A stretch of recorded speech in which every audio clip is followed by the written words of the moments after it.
Hi folks, I'm Chris Stark, and as you might be guessing from my surroundings, I play guitar. This is my home studio, and this video is part of a series that I'm doing on home studios and home recording. My goal here is to help you get the best possible sound out of your home studio.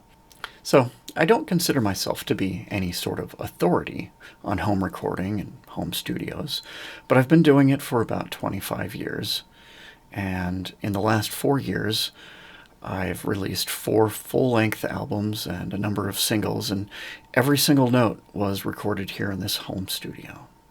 So my goal with this series of videos is to give you the techniques, the gear, and the confidence that you need in order to record music at home. And this is either for your own music or for collaborative projects or for whatever.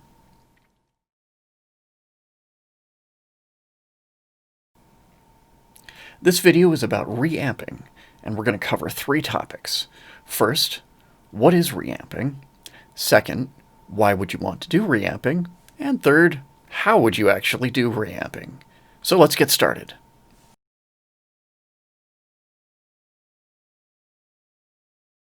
Before we talk about reamping, I want to talk just a little bit about the traditional way that you would record an electric guitar, just so that there's a little bit of context. Now, in the traditional way, you set up your guitar and amplifier and effects just the same way that you would for practicing or performing. Guitar goes into your effects goes into your amp goes into your speaker cabinet. Now, as a recording engineer, what you would do for that traditional type setup is you stick a microphone in front of that speaker cabinet. And yes, this is a little bit of an oversimplification of the actual process, but in a nutshell, that's how you would record a guitar. You stick a mic in front of a speaker cabinet, and you record the sound that comes out of it. With reamping, we're taking that traditional method of recording an electric guitar, and we're splitting it into 2 parts. With part 1 of the reamping process, rather than plugging the guitar into the effects and amp and whatnot, we're going to take the signal straight out of the guitar and go into the recording device. And that way what we're recording is a direct, unprocessed, raw electric guitar tone. Part 2 of the reamping process is actually a lot like the traditional way of recording an electric guitar, but of course the big difference is that instead of having the guitarist play their part in real time, we're taking the part that they've already recorded in part 1.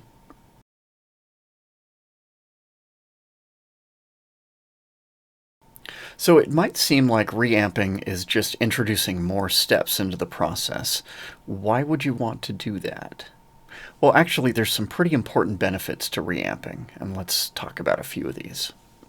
First and foremost, reamping enables you to decouple your performance from your tone sculpting and settings editing and things like that. Now, when you're recording, the flow is very important. You don't want to interrupt that, and by reamping, it gives you the opportunity to get that recorded part down and then obsess over your tone later. Reamping also enables you to experiment with different amps and effects, including virtual amps like Helix Native.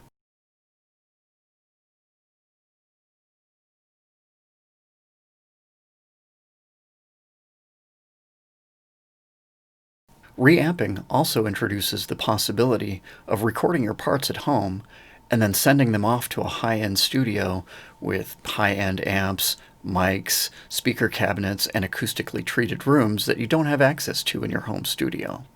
Another consideration with reamping is collaborative projects.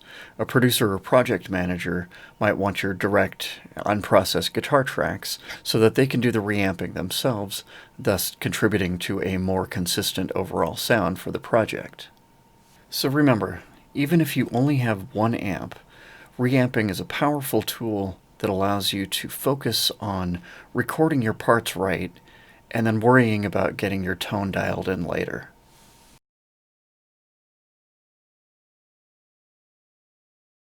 So now I want to talk about how to actually do reamping, but this is going to be a brief overview. I'm going to do a separate video that's a little bit more of a deep dive, and we'll discuss specific settings and a little bit more of the nitty-gritty in that video. Let's take a step back to when I was describing reamping as a 2-part process. If you recall, part 1 involves taking the signal from the guitar and going directly into our recording device. So there's a slight problem. The signal that comes directly out of an electric guitar is not typically the type of signal that a recording device can accept. So what's required is a little device that sits between the guitar and the recording device. So the device is called a direct box or a DI box, and there are hundreds, if not thousands, of different models available. The one that I have is made by Radial Engineering, and it's called the Pro DI. It looks like this. So let's talk a little bit about this particular model and the features that it has that you want to look for in whatever unit that you end up buying. So pretty much every DI box on the market has at least the following features: an input where you connect your guitar, and an output where you connect your recording device. Or sometimes you'll see these on stage, and this would go to the PA system. This particular device also has a couple of other features. It has a ground switch, so if you've got a weird interference loop, you can disable or enable that. It also has a pad switch, so if you've got a very high output guitar, you can kind of soften the input so that you're not overloading. But the feature that I think is very important on this particular unit that you should also look for in whatever unit you're going to buy, it's called a pass-through port. Pass-through port sends whatever comes through the input straight out through the output. So it's useful for connecting to like your pedal board and your amplifier and stuff like that.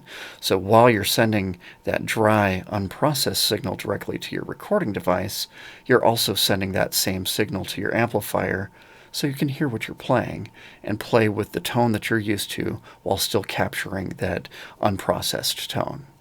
Now that you've recorded the direct, unprocessed guitar parts in your digital audio workstation software, you've got a couple of options on what to do with it. Option A is that you're actually done and you don't have any more work to do. You just export those guitar parts and you send them off to your collaborators or off to that high-end studio to do the reamping for you.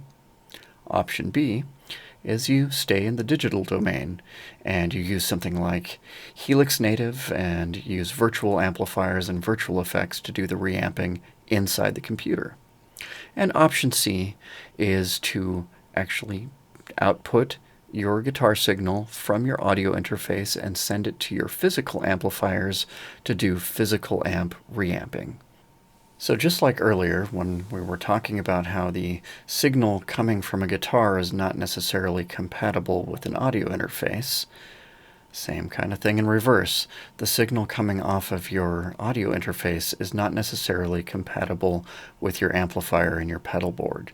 So again, you need a device that sits between your audio interface and your amp setup.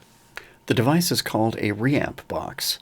And there aren't quite as many options available as there are for DI boxes, but that's because DI boxes are a general purpose tool that's used for a lot more than reamping. Reamp boxes are really pretty much used exclusively for reamping. So the Reamp box that I have is another device made by Radial Engineering, and it's called the JCR Studio Reamper. And just like the DI box, it has an input and an output. So the input connects to the output of your audio interface.